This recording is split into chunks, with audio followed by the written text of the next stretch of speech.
مشرق وسطی میں رمضان کے تیسرے عشرے کا آغاز، مسلمانوں نے عبادت کے لیے بیت المقدس کا رخ کر لیا۔ مشرق وسطی میں رمضان المبارک کے تیسرے عشرے کی شروعات کے ساتھ ہی مسلمانوں نے مقبوضہ بیت المقدس کا رخ کر لیا۔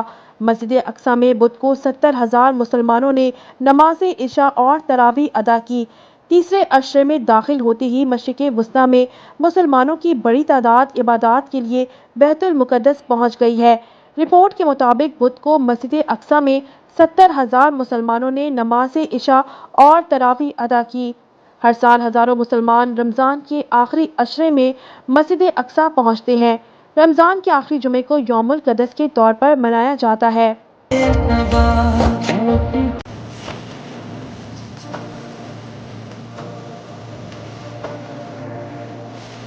واضح رہے کہ مسجد اقصی کا انتظام اردن کی حکومت کے پاس ہے، جبکہ مسجد اقصی کے اطراف سیکیورٹی کی ذمہ داری اسرائیل کے پاس ہے۔